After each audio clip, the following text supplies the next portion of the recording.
Hi guys, it's Belle here. Welcome back for another video, and today's one, as you would have seen from the title, is my August reading wrap up.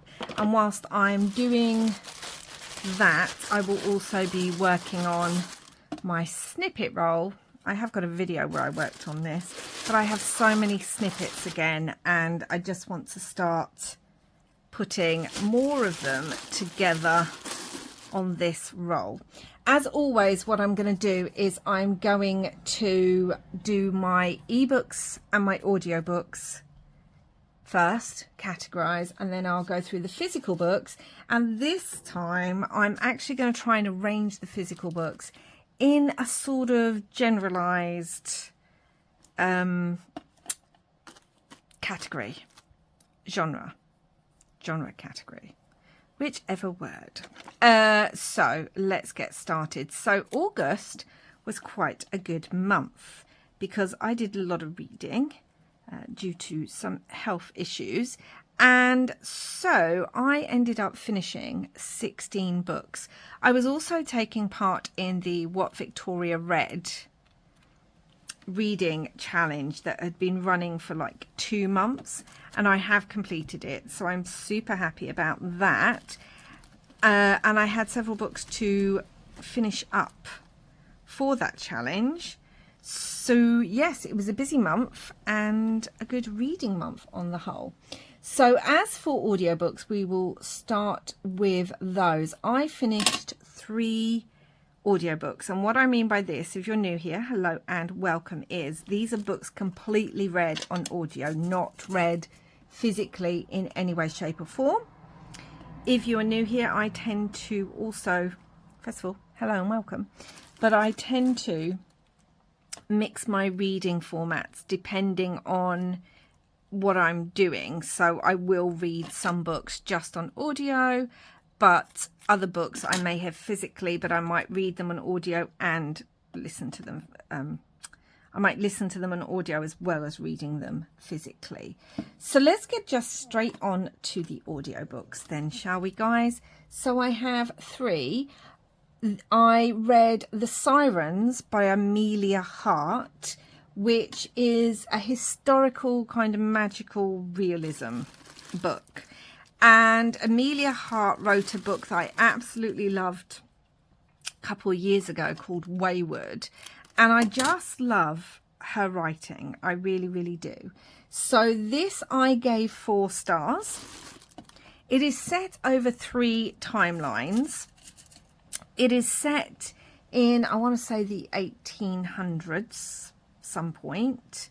And there are 2 sisters from Ireland, I think from the Cork area, but from Ireland, and they have been sent on a prisoner transport to Australia because of a crime that actually they were protecting themselves, but it was deemed a crime because they're poor and they're women, and so they are on prisoner transport to Australia. And then we go to the 90s and we meet Jess, who is a teenager when we meet her in the 90s, and we're kind of seeing part of her story. And then we fast forward to, well, I suppose now, the modern day. Not that the 90s is that much unmodern, but you know, we fast forward to today, and we are following Lucy, who is Jess's much younger sister. And an incident has happened with Lucy at university. This is all set in Australia, by the way. And Lucy has basically left university in a hurry, is dealing with lots of emotions, and decides that the only place that she can think of to go, because she doesn't want to go home to her parents and have them sort of feel disappointed in what she's done, is to go and find her sister Jess and go and see her. But Jess isn't picking up her phone, so Lucy just drives to Jess's home, and when she gets there, Jess isn't there. Now during this time, Lucy's having dreams in Irish Gaelic, a lot of the dreams, about these two sisters on the prisoner transport ship. And the book goes between these three storylines. We find out more about Jess's story because Lucy finds her sister's diary and starts reading it. She's trying to work out where Jess has gone or what's happened to her. And she's trying to work out, she gets to her sister's house and sees that her sister has who's an artist, has these paintings that look very much like the dreams that Lucy is having too. So Lucy's trying to find her sister, trying to work out what's going on. These dreams are becoming more and more vivid, so she's trying to cope with that as well as obviously the issues that she's had at university. And all around this, because you might be like, well, where's the magical realism bell? So all of these people have a skin condition, including the two Irish girls, where they can't be in water because their skin kind of cracks and becomes very painful, so they can't be anywhere near water. And obviously with the two Irish girls, they're on a ship in the hull and they're dealing with that. And there is a story, a kind of Irish mythology around mermaids, so merrows, and so we have that brought into it. And then there's also this myth in this little town that her Lucy's sister Jess is living in. There's this myth about these men that have gone missing over the years, never to be found again. So there's all these kind of mysteries. Now I'm going to be honest, I find Emilia's Hart's writing beautiful. But if you like books that are very fast paced, that have lots happening, that there's lots of kind of tension and things going on, her books are not for you. Her writing is very soft and slow, and it feels lyrical to me. I absolutely really do like it. I like authors who write like that. There is a mystery, but I'm going to be honest, the mystery's so easy to work out. Most of the mystery is so easy to work out that I didn't feel like it was much of a mystery at all. But you guys might feel differently if you read it. And I could have just listened to it without even having much of a story. Emma Donohue's writing often gets me like that as well, where I just don't care how long it's taking, or that if not a lot has happened in that part of the story. I don't care. I just love the writing. And we go from there. It's magical realism because of the Merrow folk that are in it, and it does have touches on some of the very upsetting history of what happened to the female convicts when they reached Australia. So there is a feminist, I suppose, part of this book. I always feel funny saying this because it wasn't outright feminism, it's just reality. This is just the history, the horrible history of what happened to these women when they reach Australia. And it does deal, actually, this book, or touch on some very unsettling topics. So please be aware of that going in. Please check content warnings if that is something that you like to do, because there are some difficult subjects in this. But I gave it a 4 stars. I enjoyed it. I didn't enjoy it as much as I enjoyed Wayward. And I think the reason for that is Wayward is very much about witchcraft and nature-based in the land sense, and this one was much more about mythology, which I love, but water-based, and that's just not something I like as much as I like nature-based stuff, animals and things like that. So that's the only reason it got a 4. It made me cry a little bit, it made me emotional, it was sweet, It was hard hitting. It was, yeah, it was just a good book. So yeah, I highly recommend The Sirens, and I did listen to it all on audio because I don't have the book and I wanted to check it out before I bought the book, because I'm getting better at doing that, not just buying the book, even though I already know I love Emilia Hart, and I will from now on. She'll probably be an auto-buy author for me. The next book I want to talk about is The Enchanted Greenhouse by Sarah Beth Durst. Again, I gave this 4 stars. Last year, Sarah Beth Durst came out with The Spell Shop. These books are classed as cozy fantasy meets romance, so romantasy.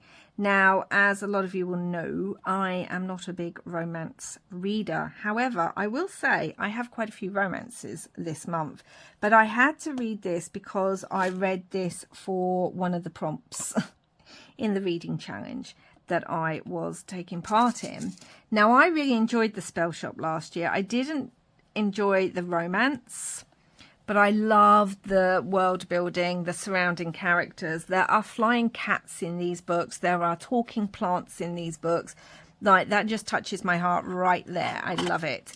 So in this one, we meet Reid-Benta, who was a librarian at the Library of Elysium. Now that connects the book. This is the same world as The Spell Shop is in, because the main character in The Spell Shop was a librarian as well at the Library of Elysium. And there's a link with the talking spider plant Kaz in The Spell Shop as well, because Reid-Benta is actually the person who created Kaz. And actually that is the reason she gets punished and she gets turned into a statue. So we see all that right in the first chapter of the book. We knew that anyway because it had been touched on in The Spell Shop, so it's not really a spoiler. But Turlu all of a sudden wakes up out of her statue form, and she's on this island in this little wood, no one around her, doesn't know what's happened, doesn't know how she's got there, doesn't know who's brought her back to life, any of that stuff. And as she starts to explore the island, she realizes the island is full of greenhouses, and it turns out that this island was created by a sorcerer who had all these enchanted greenhouses and had also enchanted some plants to be alive, and that sorcerer is now no longer there, and there is only one gardener remaining called Yarrow, who is obviously the love interest. And we kind of go from there. The greenhouses are dying and Yarrow doesn't know how to fix that. He's not got any magic, and in this realm, in this world, only sorcerers are allowed to perform magic, which is why Turlu was punished for creating a plant using a magical spell. And so Turlu doesn't know, which we find out in the first book, she doesn't know that there has been a revolution. She's just scared of what's happening, and Yarrow's obviously disappointed because he thought he was getting a sorcerer who could help him with the dying greenhouses, and she's like, I'm not a sorcerer, but I do know dead languages, so I can look at some of the old spells and see what I can do. Oh my goodness, guys. Now, I'm going to be honest, as I said, I'm not a big romance reader, but the one thing that I really loved about the romance in this book is that it was super slow burn. Nothing really happens. They obviously are kind of liking each other, but nothing really happens until near the very end of the book. That's my kind of romance. Give me slow burn every day. I'm not into this kind of instant, oh my goodness kind of romance, which is just annoying. But it's very slow burn. There's a talking rose in this one called Lottie, and there are other talking plants like Dendy, and we have baby dragons who love honey. We have a flying cat. In the last book, the flying cats were kind of on the side. They were on the cover and you sort of saw them, but there wasn't much interaction. In this book, the flying cat is actually belongs to Yarrow the gardener, so we get to see the flying cat more, and that is fun. And it's just dealing with all her kind of trauma from being a statue and the fear that if she does help him, someone's going to come and get her again and turn her into a statue and punish her again. And also she's constantly worried about Kaz and all this stuff. And we just kind of go from there. There's a great cast of characters in this, and it's a grumpy sunshine. And the other thing I loved about the main female character was that most main female characters can be quite quiet and introverted and kind of unsure of themselves. She is not like that at all. She is very extroverted. She loves being around people, which was why she made Kaz in the first place. She was feeling very lonely in the library. And she loves being around people. She loves talking to people. And Yarrow the gardener is the complete opposite. He doesn't really like people that much. He doesn't really talk a lot. And she is just very different, really, to a lot of the kind of characters, main female characters you normally see. So I would recommend picking this up if you just want something really cozy. This has massive summer vibes, although ironically, even though it has great summer vibes, I think that's because of the greenhouses, they actually celebrate the winter solstice in this too, which I really loved reading about.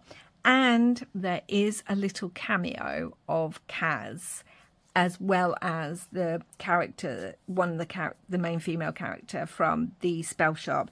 It's not done in a way that, you know, you would think they're just turning up or anything like that. But there is a little thing, and that was really sweet because it kind of wrapped everything up really nicely for Turlu. So that was fun. I enjoyed that.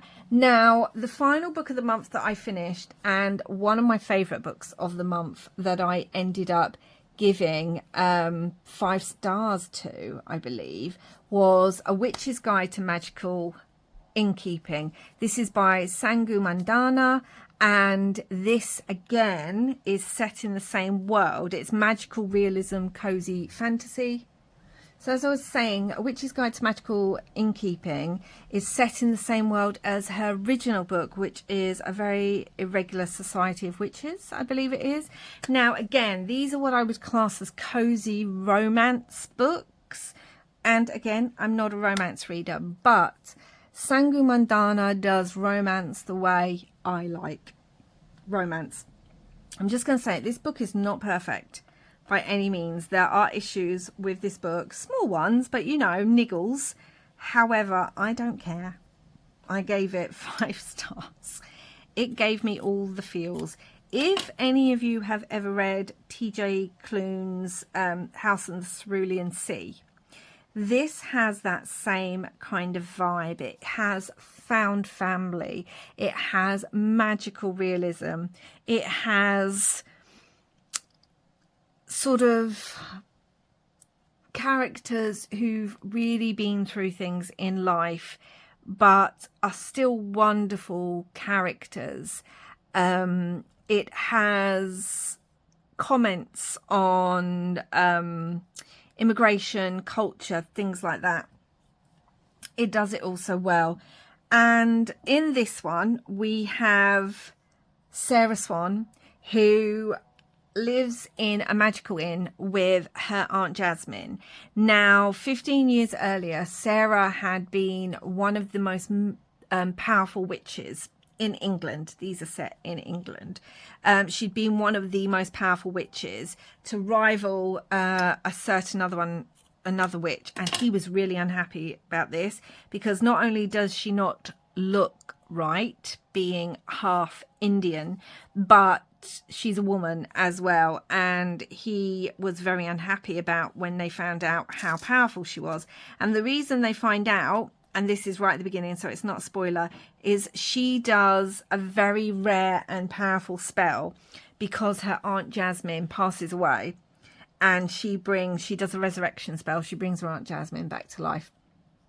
In doing so, she loses basically all of her magic. Now, for 15 years, she has been living in this inn, and this inn is so sweet. It's a magical inn, which basically means that only people who need it, for whatever reason, can find it. Other people can't. They'll go up and down the road, they can't see it at all.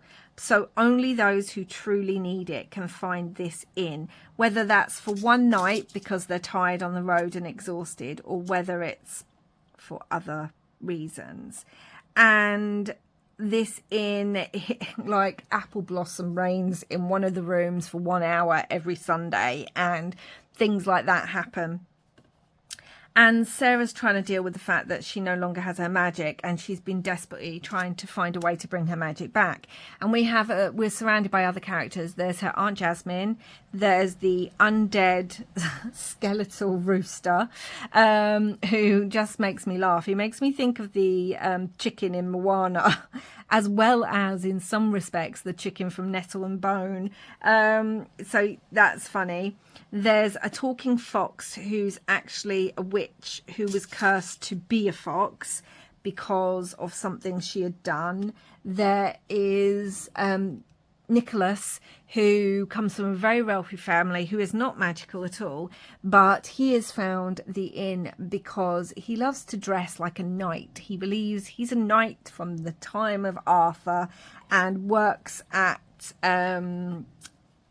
this theme park that kind of is all about, I can't remember the word of it right now, but yeah, there's all knights and dragons and things there, and his family have kind of disowned him because they think he's just too weird.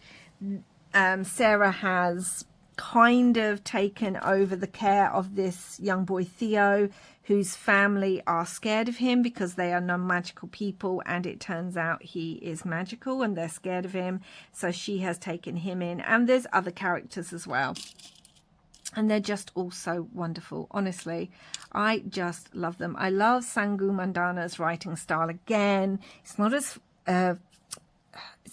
lyrical as Emilia Hart's, but it's just, I don't know, I just get swept up in her books. I really do. And they're at this inn where strange things happen. The flowers always grow. The vegetables are always growing. There is queer rep. There is a non-binary character. There is acceptance and love. There is positive disability rep. This is just a book, just like the very Irregular Society of Witches. It's just a book that makes my heart happy. And I was so shocked when I read a very Irregular Society of Witches, because it's one of those books that I shouldn't have picked up, but I did because everyone was reading it. And I'm so glad I did, because I gave 5 stars and I cried at this one too. It has that TJ Clunes found family feel, which you just love, everyone. The storyline basically is that Sarah's trying to get her magic back. Luke, who works at the guild, the magic guild, the Guild of Witches, he's a historian, has been sent to her by one of the lecturers. He doesn't know that he's been sent to this magical place until he turns up and realizes what's happened. And he turns up with his sister, Posey. Now, his sister Posey is 9 years old. She is autistic. She's on the spectrum, and so's Luke, but he's much more sort of one end of the spectrum. Posey's the other. And Posey is being sent away from the guild and also doesn't live at home because of her autism. She doesn't understand that she can't show her magic to people, and she is just such a lovely, lovely character, and her relationship with her brother and with everyone, it just, again, it touched my heart. But it is one of the niggles, having a son who is on the spectrum and having worked in education specifically with people on the spectrum. Some of the way Posey's autism kind of developed, like she turns up not really speaking to people, having to wear headphones and being very sort of withdrawn, and then she gets there and suddenly she doesn't need headphones, even though there's lots of noise and chaos and things, and suddenly she's okay. And I get what they were saying. They were trying to say that if you're accepted and loved, you can be your true self and you don't need to mask, which is the way she was doing. But I just know that if you need headphones due to sensory, then you're going to still require those headphones due to sensory needs. Like, it's just a thing. So that was one little niggle. But Luke turns up with his sister Posy. And he's expecting, as has always happened his whole life, for people not to accept him, not to accept Posy, for them to like judge them. Like his family, they don't want Posy home because she's too much, because she's always levitating and all that kind of things. And instead he just finds a place that absolutely accept, not only just accept, but come to love him and his sister dearly. And Sarah's still trying to track down her magic, and that's a whole storyline. So it's just a great book about found family, accepting yourself for who you are, seeing the beauty in what society deems as imperfect. Like, there's a character in this book of a clubfoot, and she has been raised to believe that that means that she's not attractive, and so doesn't expect people to love her. And yet there's another character who's absolutely head over heels in love with her, and it's just beautiful, the acceptance and just this magical world that Sangu has created, just like in the original book. I cannot say, I just love this book. It was a great one to end the month on. Has it got Peril? A little bit. Did I completely love the ending? Maybe not. Is there a few niggles? Definitely. Did I love it with all my heart? Yes. Do I love these characters with all my heart? Yes. It's another book that I just wanted to hug. It's another book that I know I will reread when I need it. And I just recommend it for you guys who are looking for a bit of cozy paranormal something. And it has very summery feels, even though, again, by the end of the book we're in winter. But I loved it. I loved the inn. Like, I would love to stay at that inn.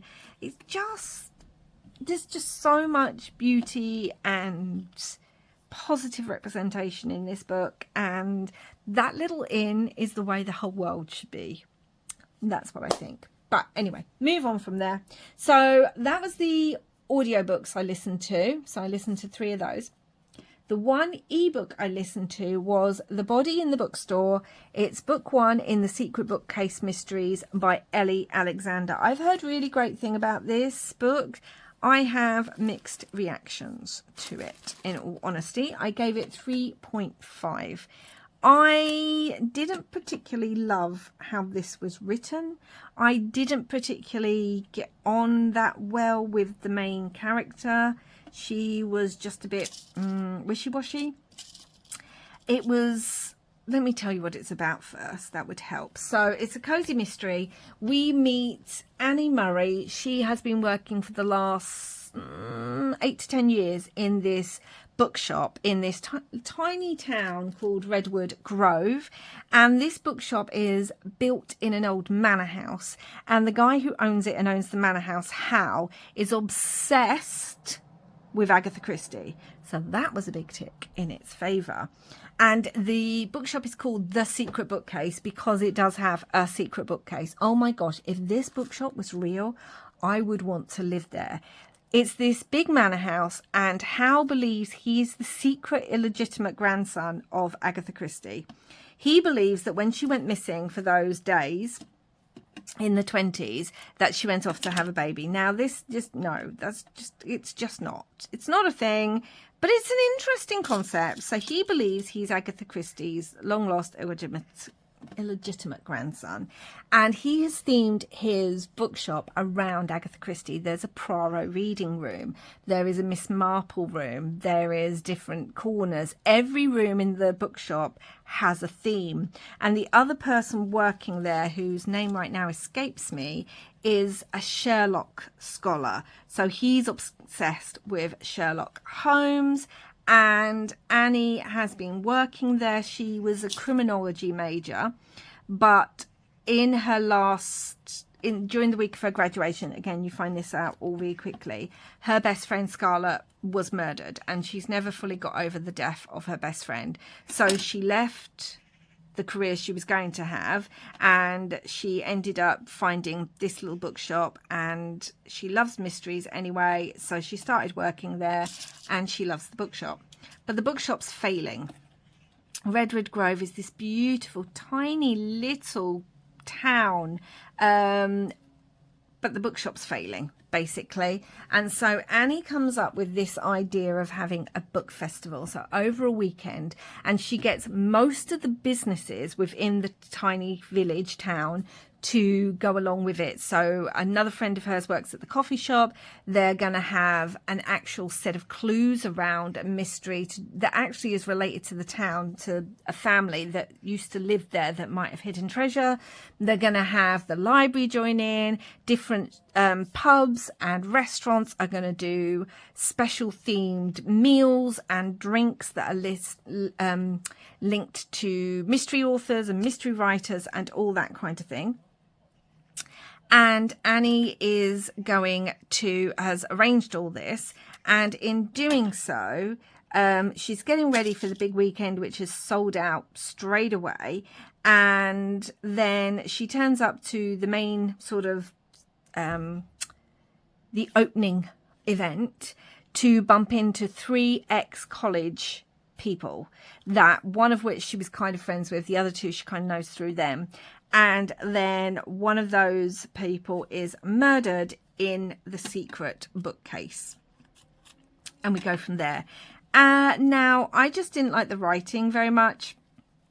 There was a lot of times I felt like a word had been repeated, but then I'd go and check and it hadn't been repeated. But for some reason it felt like it had been repeated. I don't know. And Annie I just didn't get on with her very well as a main character. And it just seemed a little too coincidental, some of the things. Also, everyone was telling her how amazing she was at solving the murder. And I really didn't think she really solved it anyway. Actually, if certain people hadn't confessed to certain things, she wouldn't have worked it out. So I don't really think she deserves all the adoration everyone was giving her. And for some reason, repeatedly, this book was really into describing how her body was feeling. Her stomach clenched, her hands were clenching, there was a rolling sensation in her stomach. She felt heat all up her body as she was so stressed. The anxiety made her feel nervous. But it wasn't like this was just once a chapter. Sometimes on a page we would get about 6 different ways that her stomach was feeling in that one page. It was unnecessary. I feel like the author, Ellie Alexander, is a very well respected author for cozy mysteries, but I feel like the author did it to give Annie more, I don't know, to flesh her out a bit more, when actually what she needed to do was maybe flesh her character out a bit more. She has got a cat called Professor Plum from the Clue game, which I loved, and the idea of a whole bookshop that's Agatha Christie based was amazing. I got the murderer the first time the murderer appeared on page. I didn't get the motive. I didn't know why that person had murdered, but I knew that person was the murderer. I didn't think it was anything amazing in that way. However, I am going to continue the series because I love the bookshop. I love all the nods to Agatha Christie, to other Golden Age writers, to Poirot, Miss Marple, Sherlock Holmes, Edgar Allan Poe. I loved the surrounding characters. I enjoyed Hal. I enjoyed her friend Priya. I enjoyed the Sherlock guy who, for some reason, his name is escaping me. Like, I enjoyed those, but I didn't particularly like the rest. So I gave it 3.5. I have already started the second book, and already about 10 pages in, it's much better. I feel like the first book feels like a draft, but the second book feels like it's fully complete. I don't know. We'll see how it goes. But anyway, that's all those books. That was my ebook. Let's get on to the physical. Okay, I just realised I have been talking for ages on 4 books, so I need to hurry this up. But I did read 16 books, so hopefully you guys are going to stick with me, even though it's going to be a super long video. So let's get started on this one. This is Hunting Ground by Patricia Briggs. It is book 2 in the Alpha and Omega series. And again, if you've been here a while, you will know that I recently completed the Mercy Thompson series. This is set in the same world, and I am now reading this series. It's my first time reading it. So in this one, we are back with Charles and his Omega mate, Annie, and they have been sent to a sort of werewolf conclave because werewolves have been kept secret throughout their existence. But the Marok, who is head of the werewolves in North America, has decided that he wants to bring the werewolves out in the open due to some things that happened in the Mercy Thompson books. And in this one, they're getting the sort of heads of the English werewolves, European and other things. They're all meeting up, and Charles has been sent there to kind of mediate. As he is there, the leader of the French werewolves, who is a nasty piece of work, sort of goes after Charles's mate Anna, tries to attack her, and then other things start to happen, including another werewolf's mate being killed. Vampires are also, there's vampires, witches, werewolves, all sorts in this world. And so Charles has to work out what is going on and who is behind it all, whilst also trying to keep the peace, make sure he's following his father's orders, and make sure that Anna is safe. I gave this one 4 stars. I preferred it to the first book, but I think that's because we're in the world more. We're meeting other werewolves. Now, the difference that I'm finding so far between these books and the Mercy Thompson is that Mercy has a very core group of people around her. Characters we get to know, we get to love or hate during the whole of the Mercy Thompson book series. In this one, Charles and Anna are often going to different places, so they are our main couple, but we're not really getting to get to know other characters in depth. And I do think that is one of the reasons I'm not as keen on these books as Mercy Thompson. However, I did enjoy it. It was 4 stars. Lots happens. I do find that some of the ways that Anna gets out of trouble in this a bit too coincidental, but I still love these books. I love Patricia Briggs. She's one of my all-time favourite authors now, and I will read just about anything she puts out, but especially if it's in the Mercyverse. So if you have read Mercy Thompson but not these books, I do recommend picking them up, and they do slot in between some of the Mercy Thompson books. So realistically, you should read those, then make sure you're reading the Alpha and Omega ones, but I didn't do it that way, so we're just doing this. So that is urban fantasy, I suppose, paranormal fantasy, that would be called. This one by Mai Mochizuki, The Full Moon Coffee Shop. Now, and it's translated by Jessie Kirkwood. I would call this magical realism. It is translated, how is it translated? From, I don't know if it's, I think it's Japanese, translated from Japanese. I think, I could be wrong. Now, this one, I have wanted to pick up for a while because it had cats on the cover. I love international translated fiction, especially Japanese or Asian translated fiction, especially if it's cozy, especially if it's magical realism, and throwing a cat, and I'm there. This one I ended up only giving 3.75. It is very sweet. We meet several characters. It's very, yeah, I'll get to that bit. We meet several characters. We have 3 characters basically that we meet. We meet a few more, but 3 main ones that we're following. Well, 4 actually. And each of these characters is at a turning point in their life, and they end up stumbling into somehow or dreaming about this magical full moon coffee shop that is run by life-size talking cats who are named after the planets. Now, this is very strangely astrologically based. So we have the Aquarius trifle, the lunar chocolate fondant, and a retrograde reunion. You can see it has astrological symbols on it. The cats, as I said, are named Venus, and we don't meet Pluto. We do meet Kronos, but obviously he's representing Saturn. Like, it's a whole thing. Anyway, And these cats give each of the people who end up in that coffee shop not only advice, but a special meal. And it turns out each of these characters is linked, and by the end of it, I actually did get a bit emotional. By the end of it, there's a very sweet kind of linking all the way back to the beginning. So the first person we meet is a teacher, and then each of the next people we meet is a student that was in a small walking group that she had when she was working as a teacher. She's no longer working as a teacher. And it all links back to an old gentleman with some cats. It's quite a sweet book. There is a follow-up. I don't know if I need to read the follow-up, but I might do. Oh, it is Japanese because it's a Christmas one. So I might read the follow-up. I will be keeping this one in my collection. I enjoyed it. But yes, if that sounds good to you, they've all had these dreams, their lives change, and they suddenly realise something because the cats have given them something nice to eat or drink and spoke to them and sort of given them some advice. And I thought that was quite good. Was it life-changing? No. Was it just a sweet, cosy, slightly emotional read? Yes. In fact, I put it off for a while because I heard people say that they cried with this book, and I was not in a place earlier in the month to deal with any more emotions. So I put it off for a little while, but it was sweet, and I think I will pick up the Christmas one and probably read it at Christmas time. So we have that one. Now we have Flying Plantain by Zalika Reid-Benta.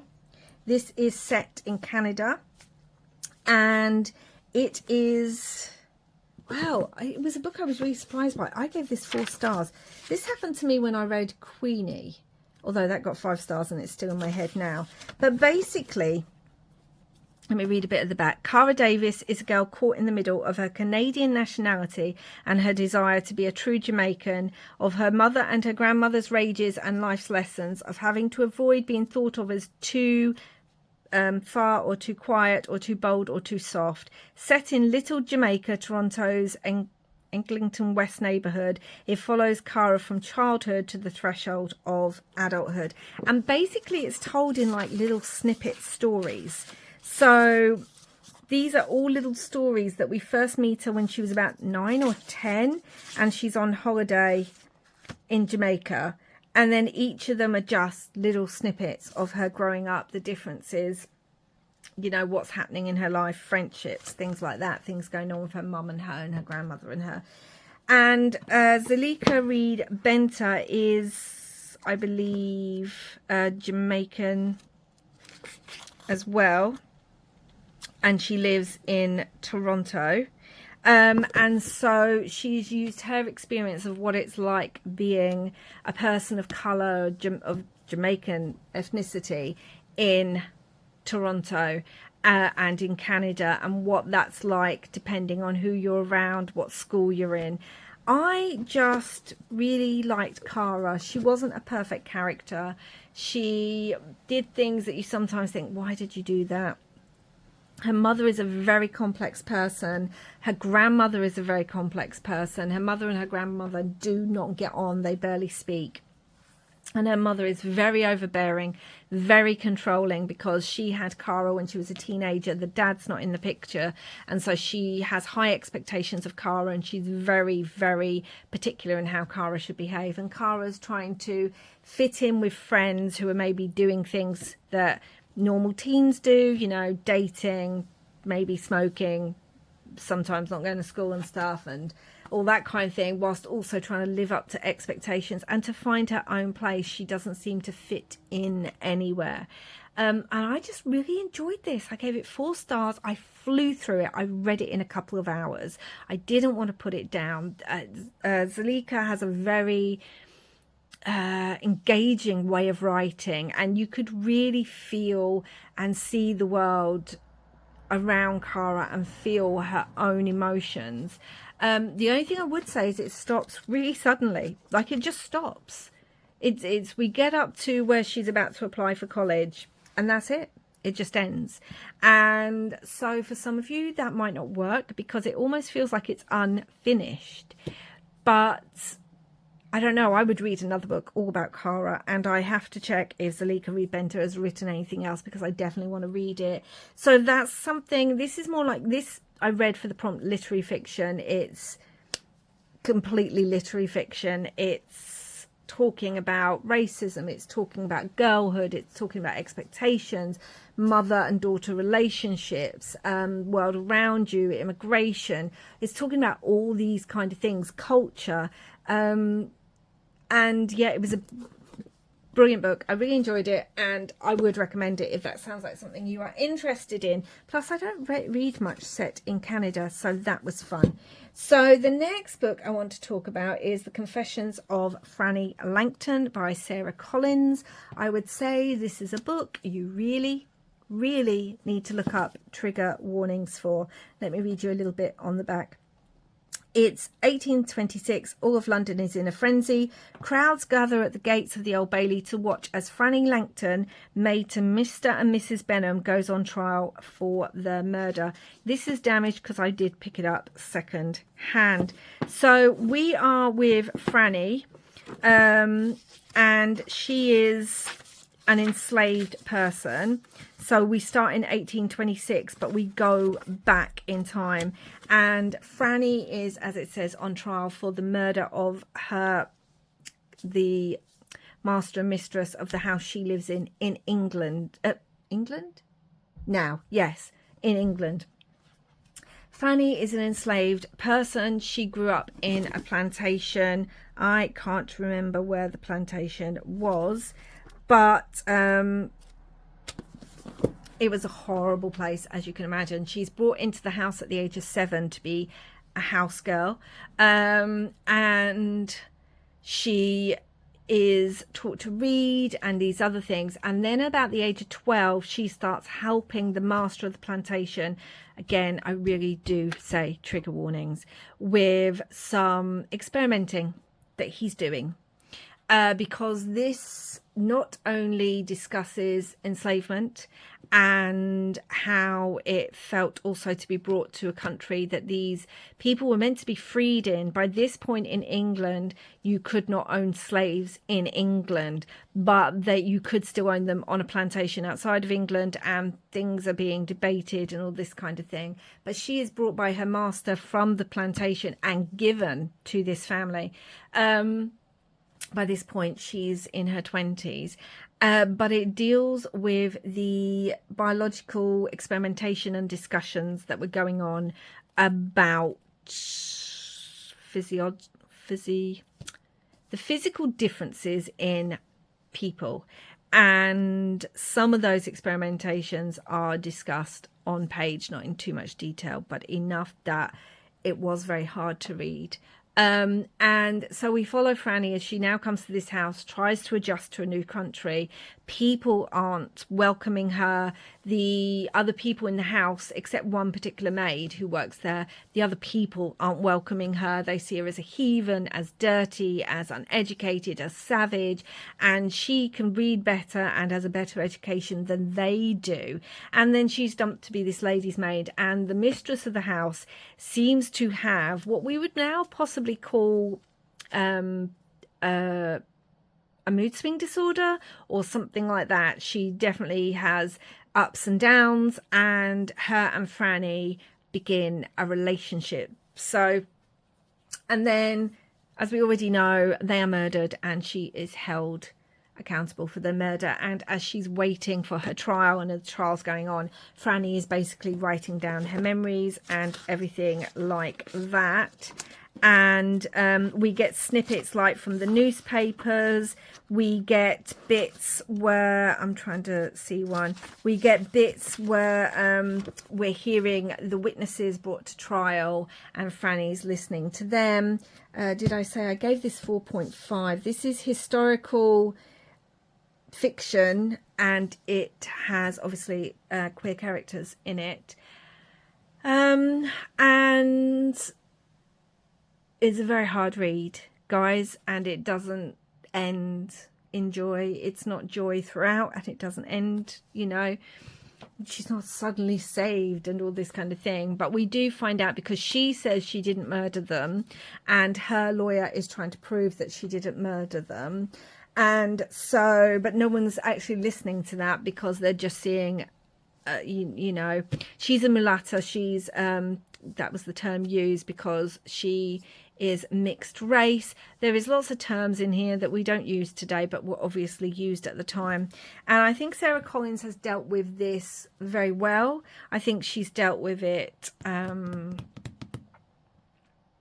carefully and respectfully, but it's a hard read. But it was really interesting because it talks about things that were happening. And I find a lot of books that touch on enslavement they touch on certain horrors, but they don't touch on these scientific things that were happening. And that was a bit of a shock to my system. I thought it was going to be a small part of the book, and actually it turned out to be a really big part of the book.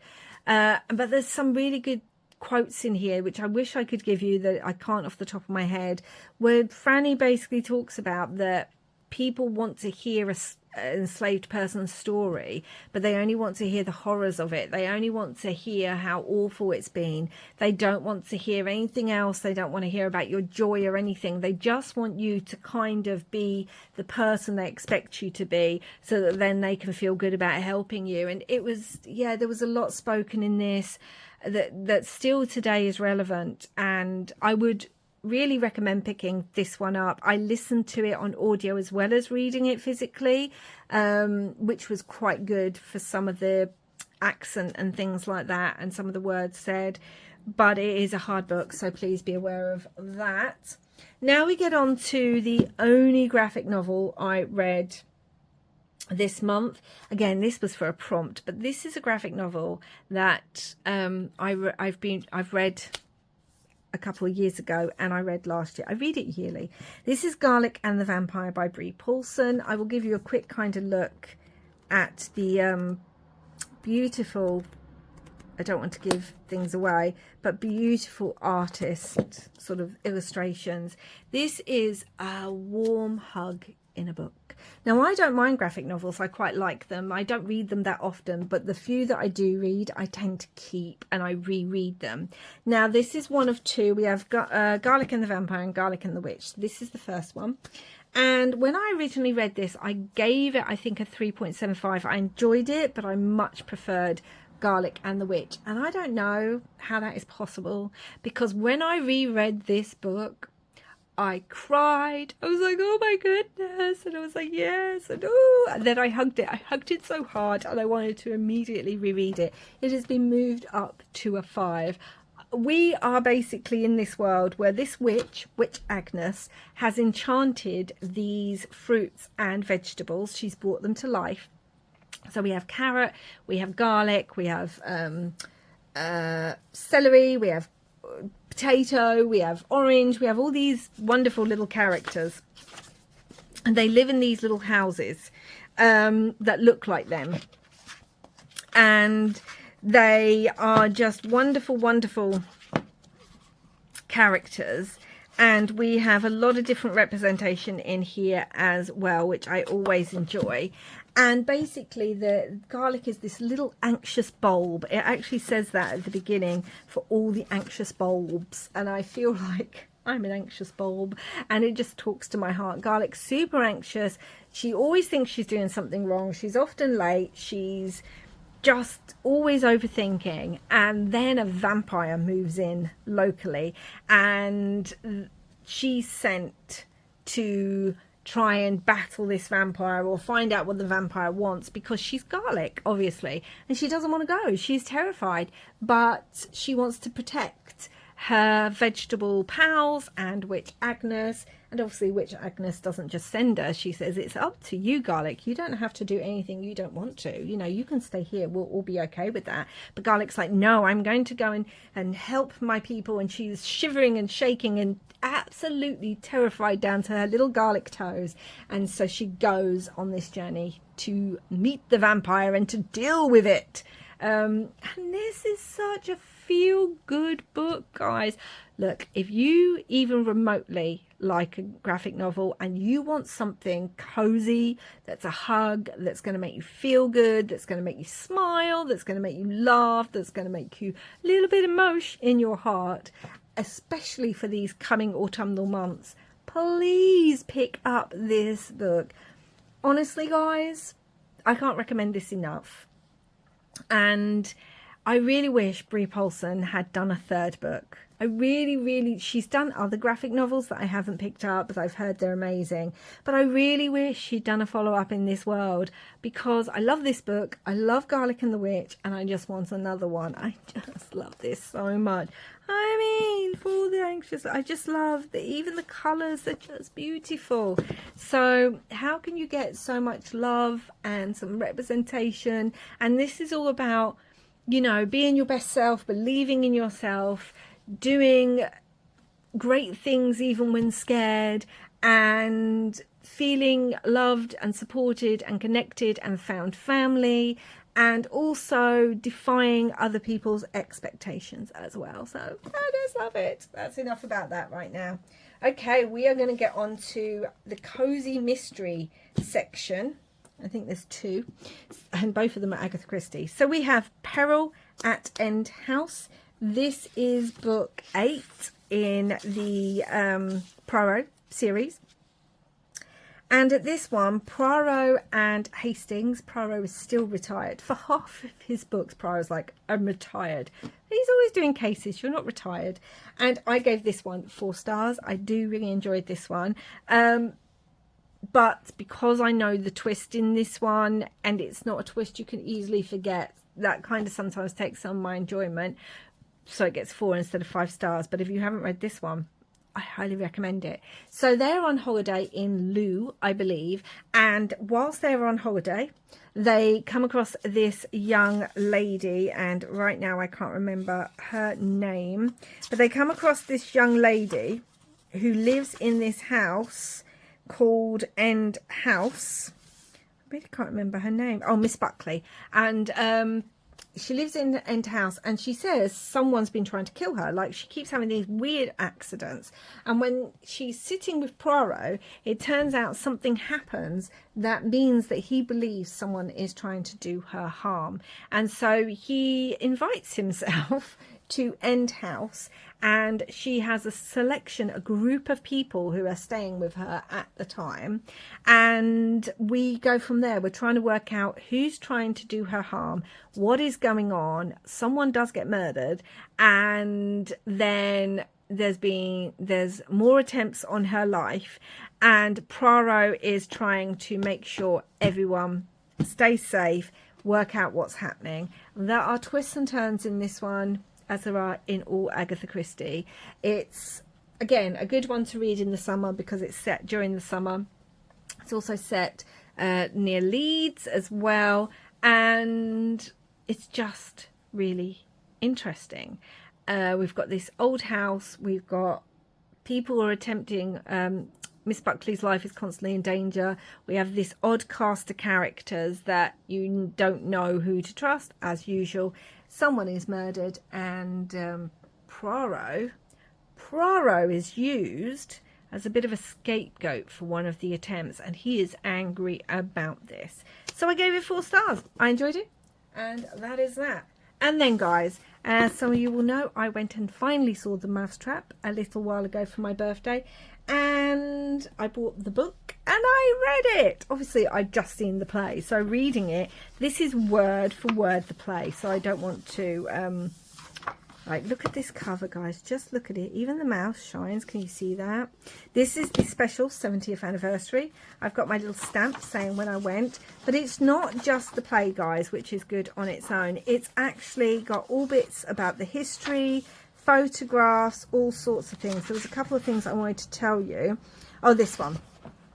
So in 1970, Agatha Christie turns 80, and on the 5th of October 1970, the London Evening News gifts the Ambassador's Theatre as a prize. That's where the play's held. In a competition, the winner can have the theatre for a night and do anything they want. They can give it away, keep the takings, or see the show with no one in the audience. A housewife, Miss Brenda Coleman, is the winner and gives half the takings to Great Ormond Street Hospital for the sick children who helped save her daughter's sight, and she invited many of the hospital staff to a champagne reception with her and her husband. And what was the other bit? Oh, the other thing I wanted to say. So during, you know, the pandemic, in the 2021 production, when they came back, this was the first play to come back to the West End. They ended up having 2 casts so that they could do alternating shifts and things. So they could work in rotation, so that, you know, to make sure no one fell ill or what happened. And the 2 different casts were called Poirot and Miss Marple. So what's this book all about? Same as the play. We are at Monkswell Manor. It is run by, oh my goodness, why has that gone out of my head?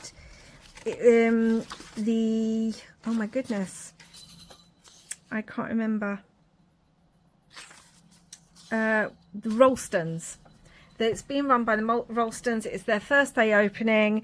Cast of characters turned up. They all get snowed in. Someone is murdered. Then another murder is attempted.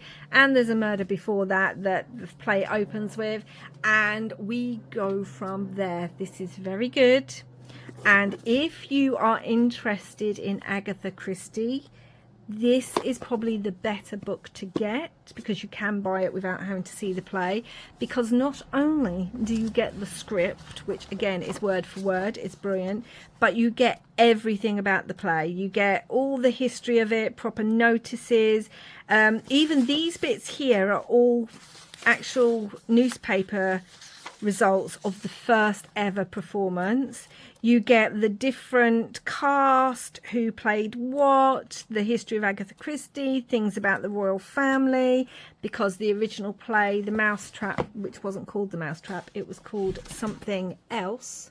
It was called 3 Blind Mice, and it was written for Queen Mary's 80th birthday. So the play is always linked up to that. And also, I think when it first became The Mousetrap, I think it was the same year that Queen Elizabeth II became queen. So there's all these links.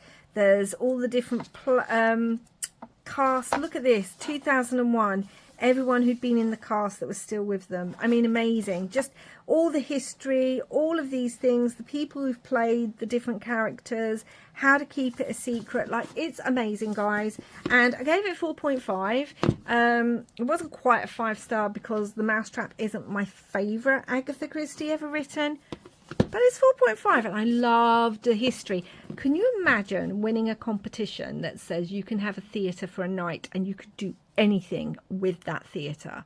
And how wonderful that such a wonderful person won it and gave the proceeds, half the takings, to Great Ormond Street and stuff. Like, how wonderful. What an amazing little bit of history to do in The Mousetrap. Oh my gosh.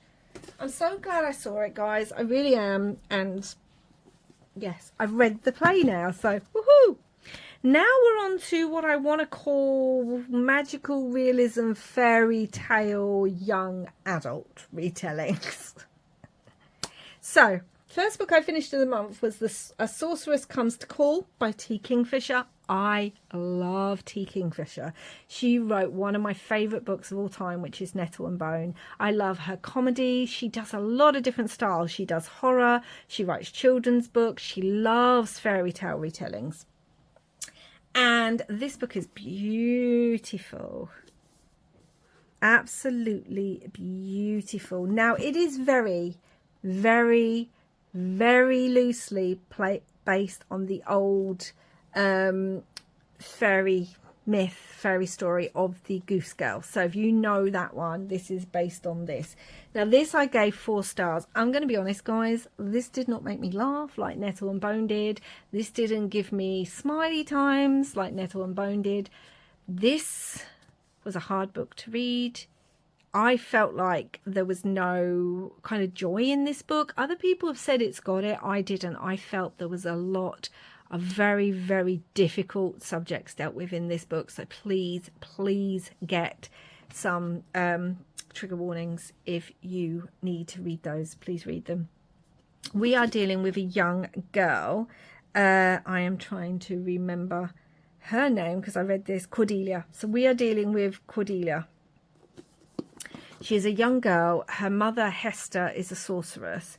But in this world, most sorcerers have no real power. But her mother is extremely powerful.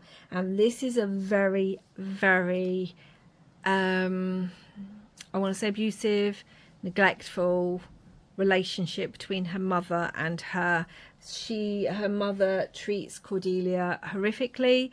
and also uses her magic on Cordelia in ways that take away Cordelia's autonomy, and that is a hard thing to read. And Cordelia and her mother, something happens, and her mother decides they have to go find someone to be a new benefactor. And so Cordelia, as it says, Hester, her mother, comes to call on this house. No, Hester's not her mother. Can't remember what her mother's called right now, but she comes to call on this house, and the Lord there, the Duke, is a very nice man, never been married before, but a bit naive. And his sister Hester, who is in her 50s, which I love. T. Kingfisher often writes older women as the main female characters in her books. Cordelia is a teenager, so that's a bit of a different term, but Hester is in her 50s. And Hester automatically knows something isn't right. And we go from there with Cordelia's mother desperate to bring this Duke under her spell to marry him, whilst also being absolutely horrific to Cordelia. But Cordelia becomes attached to the Duke's sister Hester and the people around her, like her maid Alice. She becomes attached to them, and she finds a freedom in this house that she didn't have just at home with her and her mother. Her mother can't do the things as often to her that she was doing, and Cordelia's torn between trying to protect the people in this house and knowing what her mother is capable of. And her mother has done some absolutely horrible things. And we go from there. We go from Cordelia confiding in Hester and Hester trying to come up with a plan. The white horse on here is because there is a white horse in this book as well. And it gets quite it has some horror elements by the end of the book. Oh, really horrible. I'm just thinking of something. But even though, you know, we get the ending we get, I still didn't feel like everything. It just felt very hard to read the whole way through this book. I don't want to say I enjoyed it, because I didn't necessarily in that sense, but I liked T. Kingfisher's writing style. I like her commentary. I like her characters. They're complex. You know, Cordelia isn't like, she isn't always making the right choices, and sometimes her choices mean that the people she's supposed to be protecting or could protect aren't protected because of what she's been through with her mother. But I like that. I like the complexity. Hester isn't perfect either. No one is. Yeah, and there's some very, very sad moments in this book. It was a lot. I was not expecting it to be like that. I almost didn't want to pick it up, because at the time I was struggling in a way that this probably wasn't the book to read, but I'd already started it. So anyway, I do really recommend it. It's a great book. Please look up trigger warnings. If you have not picked T. Kingfisher up, I highly recommend, if you like magical realism things, to pick up her Nettle and Bone book. But this is worth picking up too. And I now have decided I'm going to be, my next project, really bookish project, will be working my way through her backlist, except maybe her horror books, because I don't really like horror that way. And then the next book I want to talk about is very similar. This is Bitterthorn by Kat Dunn. It's considered YA. I really like Kat Dunn's writing. It's really beautiful. I like her descriptions. I haven't read anything by her, I don't think, before, but this is fantasy fiction. It is romance. It is fairy tale. It is also queer. And it's another book where I feel like not a lot happens until right at the end. And I really didn't care. I've read a lot of reviews where people go, oh my gosh, this is so slow. I couldn't make it through. The action doesn't pick up till 2/3 of the way through it. I was bored. And I just liked it because I loved the world building. I really felt like I'd been put into the Grimm's brother. So it says, once in a generation, the witch claims a companion from the town of Bloomwald, never to be seen again, and that time is drawing near. Mina, the daughter of the Duke, has lost all hope of any future. So when the witch appears, Mina offers herself up, though she has no idea what awaits her. This has so many fairy tale ideas. There is, it's got, like, not Snow White, but Rumpelstiltskin-esque, and Beauty and the Beast, and all these kind of things. So we have Mina, who... she's supposed to be in her 20s, but I would say she feels more like she's 16. So that wasn't great. And it's set in like the 1800s. Everything's going on around. We have Vienna and all that sort of stuff. And railroads are being built. And yet we have this witch that lives in this castle that comes down every 50 years to take a companion. And Mina's family don't know what to do with her. Her father has remarried, so we have the stepsisters, we have the stepmother. Her father's remarried. The stepmother doesn't really want anything to do with Mina. She's weird, she's wild, she likes being in the woods, she loves nature, she collects rocks and is really into geology. And she doesn't know what to do with her. She's just interested in her own two daughters, who aren't mean to Mina, but they're just normal society women. And we then have Mina feeling completely kind of lost, doesn't know what to do with her life. And the witch normally every 50 years takes a male companion, but this time Mina basically says, I'll go with you. You can take me. And she gets whisked away to this crumbling castle with a housekeeper called Ursula Wolf, which I found interesting, and this tiny village where the people won't speak to her. And she's trying to work out what the witch wants because the witch hasn't told her. And we go from there. We go from Mina trying to find her place, work out what the witch wants, work out who the witch is, what the witch does. And yeah, we go from there. And it's quite beautiful. Mina again is a complex character. She's not perfect. She reminded me a lot of Cordelia in A Sorceress Comes to Call. She makes choices that aren't always right. She can be selfish. She can endanger others, not necessarily meaning to, but just trying to find herself. But she is so lonely. She is so racked with loneliness. And you really feel that in the book. Now, this was written, I believe, during, again, that time, the pandemic. And I think Kat Dunn speaks about the fact that she felt, because it was in the spring of 2020, her mother had died and Mina's mother is dead. And between that and what was happening in the world, Kat Dunn was experiencing loneliness and things like that and dealing with grief. And this book, you can tell that she has put all of that into this book, her grief and her loneliness. And it is beautiful, if not sad as well. And yeah, it's just a good thing. The only thing is, the reason it only got 4 stars, even though I did feel a bit emotional, was that I didn't particularly feel, as I said, Mina felt much younger than her 20 years old. And also, she's always in her head going, oh no, well, I hate the witch and I want nothing to do with her. No, but I want to know what the witch feels. And oh no, but I'm lonely. But no, I'm not, and I love it here. And oh, but the castle feels like home now and nothing else is. Oh, this doesn't feel like home and I want to leave. There was a lot of that contradiction going on. And that annoyed me a little bit, quite a lot.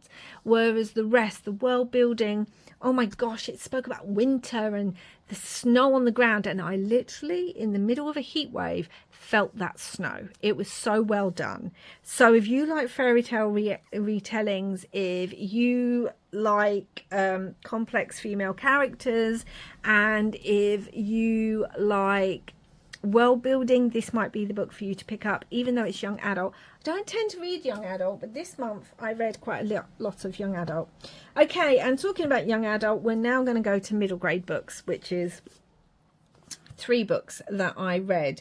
So I read this, which is Mystery and Mayhem. It's part of the Crime Club.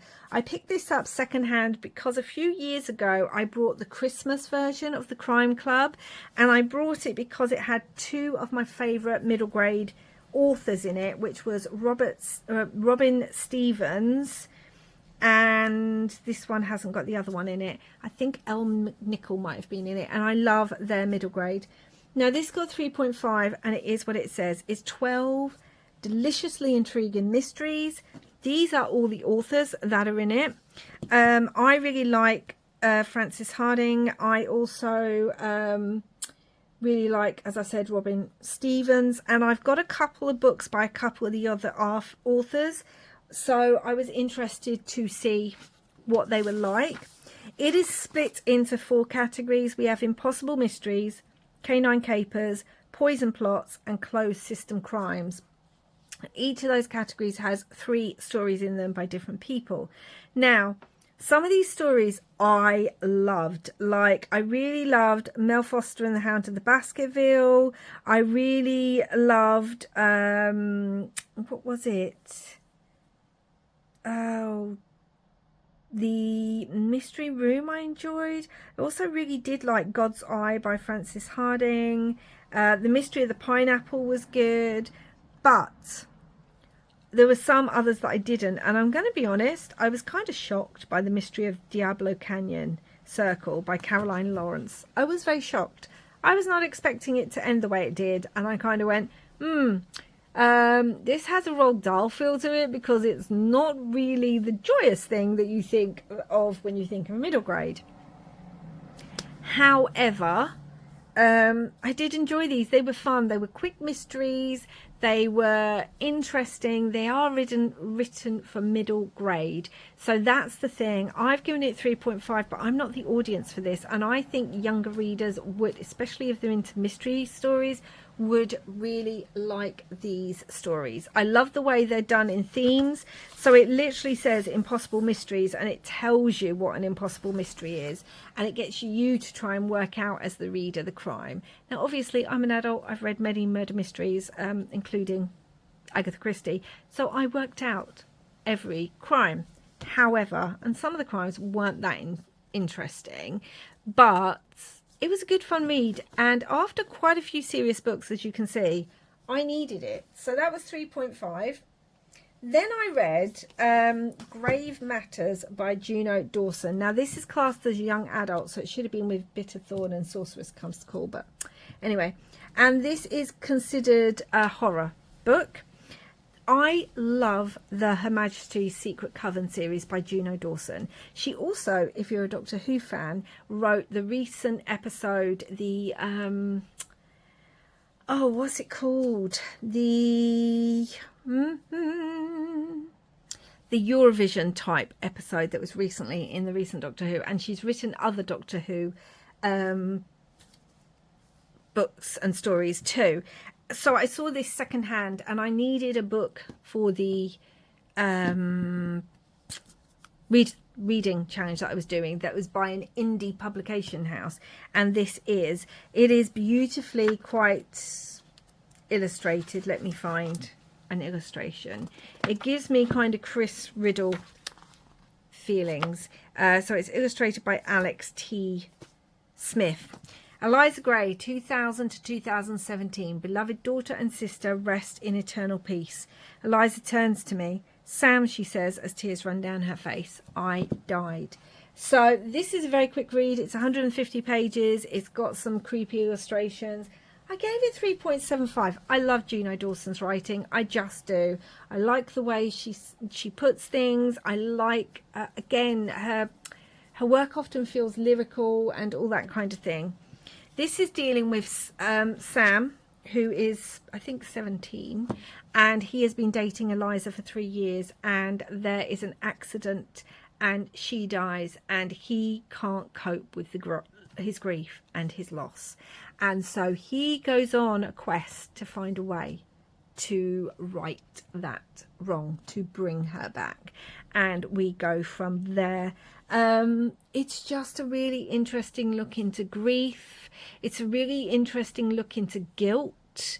It's an interesting look into what you would give up if you could change things.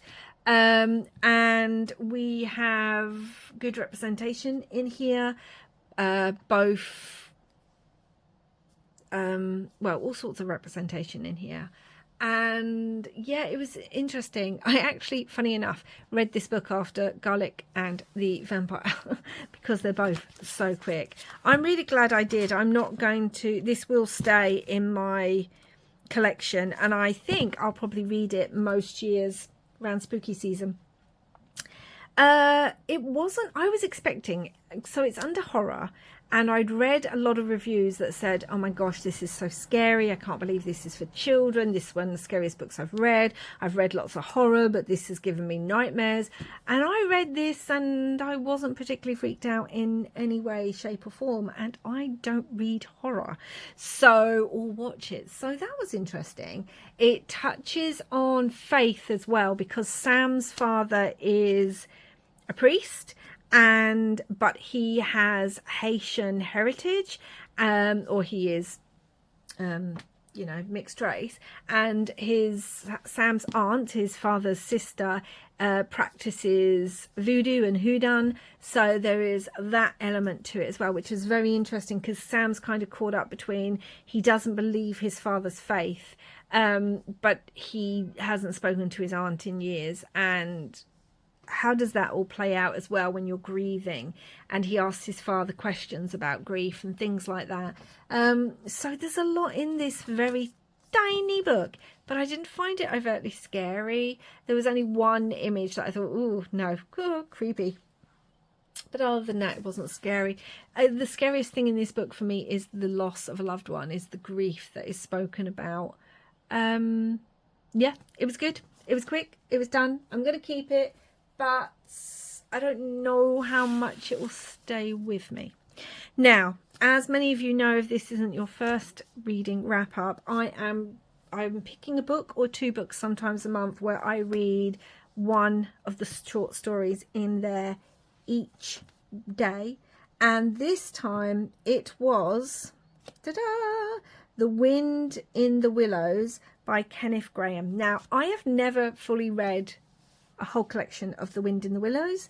It wasn't something I read really as a child, and I didn't really read it to my children, but I've read a couple of the stories and I've watched it, and this is just a beautiful book. And what I loved, I picked this up secondhand as well. A lot of my books this month I picked up secondhand, but in it is actually a dedication. So it's to Sebastian on the occasion of your, I think it's christening. With love from your cousin David, February 1995. I just love that it was given for something so special. Beautiful illustrations in this book, absolutely beautiful. If you do not know anything about The Wind in the Willows, we are following a cast of characters who are real. They talk, they have lives, they wear clothes, and it's set out in short stories that are in a timeline. So we've got 12 of the stories, and we have Mole, we have Ratty, the river rat, who Mole becomes friends with. We have Mr. Badger, we have Otter, we have obviously the weasels and the ferrets and that, and we have the infamous Toady, or Mr. Toad. And we go from Mole and Ratty first meeting, becoming friends, just stories about them on the riverbank, them meeting Mr. Badger in one of the stories is literally called Badger, I believe. Mr. Badger, yeah. We have Toad, which, if you don't know anything, Toad is a bit... He loves a new fad, so it'll be boats, then motorboats, then caravans, then something else. But by the time halfway through this book, he becomes obsessed with motor cars. Boop, boop. That's what he's always doing. I remember that. from the TV shows that I used to watch with the kids. And Toadie gets into a lot of trouble, and we see Ratty, Mole and Badger trying to get Toad out of it. Now, I gave this 4 stars. This is a children's book. I am shocked that this is a children's book. It was originally written in 1908, something like that. And I don't know, but children back then were like little adults. This book, if you were to read it today, if you were to compare this to the other mystery middle grade, they're like night and day. The language in this, I think most adults would sometimes struggle with. I'm trying to see if I can find any of it. Probably not. But I just love... So spring was moving in the air above and in the earth below and around him, penetrating even his dark and lowly little house with its spirit of divine discontent and longing. It was small wonder then that he suddenly flung down his brush. It's just so... he thought his happiness was complete when, as he meandered aimlessly along, suddenly he stood by the edge of a full-fed river. Never in his life had he seen a river before, this sleek, sinuous, full-bodied animal, chasing and chuckling, gripping things with a gurgle and leaving them with a laugh, to fling itself on fresh playmates that shook themselves free and were caught and held again. All was a shake and a shiver, glints and gleams and sparkles, rustle, swirl, chatter and bubble. Like... It's so beautifully written, and it's so... The language is... Oh, I wish more books were written like this now. This kind of language just speaks to me. But what I really was surprised about is in one of the stories, Otter's little one goes missing, and they find... Matty and Mole go and find this little otter. And he's by the feet of what looks like a Pan, an image of Pan as a god. Trying to find it. And it's so beautifully written about, and I was really surprised actually that it was so like accepting in such a beautiful way. I'm trying to find the image. I'm sure it's along here. The Piper at the Gates of Dawn. So that's the story. So here we go. And this Pan-like god is just watching over this little one. And it's, considering it's 1908, I was really surprised at how beautifully that sort of pagan type nature god was written about, and how he was written in such a gentle way to be a protective and loving kind of spirit. That really surprised me considering the time period it was written in. But anyway, there we go. So 4 stars for that. It was great to end on. There was 12 short stories. They were just wonderful, and I'm so glad I've read the actual book. I'll be keeping this, and yeah, I highly recommend this for children or for adults. The only thing that confused me was I couldn't understand how some of the animals could talk and some of the animals were just animals. And so you had like Toad riding a horse and that, and also there were people in this, so people are living around these animals that are talking, which is also most peculiar. But anyway, I don't know, we don't want to look into it too much. It's just a really good heartwarming book. So there we go, guys. I read 16 books this month. Lots of them were very hard-hitting, like Franny Langton and even A Sorceress Comes to Call. I read a good mix of what I would call fairy tale magical realism. That was really a lot of my reading, as well as a little bit of murder mystery and quite a little bit of middle grade and YA this month, which again is most unlike me because YA is not something I read a lot of anymore. Not for any reason, it's just not something I read a lot of. But yeah, lots of magical. Favourite books of the month have to be Garlic and the Vampire, and actually probably A Witch's Guide to Magical Innkeeping was a favourite. Did really love this though. But yeah, they're probably my favourite books of the month. Least favourite book, I don't know if I had particularly a least favourite this month. I did DNF a book this month. I suppose if I had to be really harsh, least favourite book would have been Body in the Bookstore, even though I'm following that up and reading another one, and Mystery and Mayhem. Only because they both got 3.5, but there was nothing wrong with them. So I had a good month. I didn't have lots of 5 stars, but I had a lot of 4 stars, which is really good. And it was just lots of history, lots of mythology, lots of fairy tale, which are all things that I love. Yeah, and some old favourites like this, and Peril at End House, and some new favourites, some favourite authors, some new to me authors, some books that surprised me. This book surprised me more than any other because of how much I enjoyed it and how quickly I read it. So there's a lot of books for me to talk about, guys. 16 books, 3 completely read on Audible, on audio, so Witch's Guide to Magical Innkeeping, The Sirens and Enchanted Greenhouse, and then 1 ebook which I will be continuing with. There's a couple of books I may or may not keep in my stash. I'm looking now, there's probably only 2, maybe only, yeah, possibly only 2 books that I'm not going to keep, but only because I feel like I've read them, I've got what I needed from them. I probably won't reread them, so I'm going to pass them on. But all the others I think I'm keeping, which is a really good amount. And so yes, and a few books, I'm trying to read books that I'm buying. So this year I've brought this one, I've brought the Mousetrap, I brought Sorceress Comes to Call and Grave Matters. So 4 books that I've bought this month, whether second hand or not, I actually read, which I think's really good as well. Yes, so I hope you enjoyed this. This was a long one, guys, but I did read a lot. I was spending a lot of time reading this month, and it seemed to be switching from really fun, happy, lovely books that you wanted to, that felt like a hug, to really, really tough books that I just felt like crying all the time through. Especially Confessions of Franny Langton. I don't know what I was expecting, but it wasn't what I was expecting, and I don't know why that was.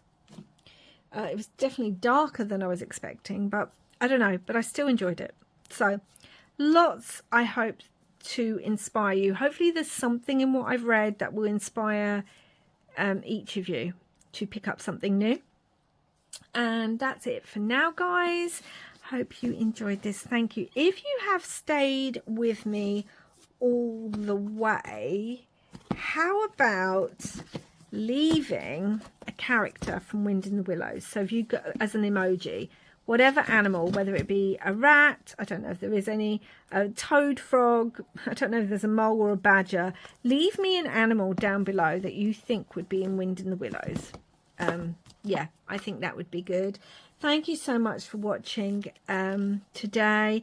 Please do like and subscribe. As always, please let me know what you're reading at the moment, if you've been inspired to pick one of these books up, or what your favourite book of August was. I'll be back again soon with another video. Until then, guys, wherever you are in the world, I hope you are having lots and lots of bookish fun. Bye for now.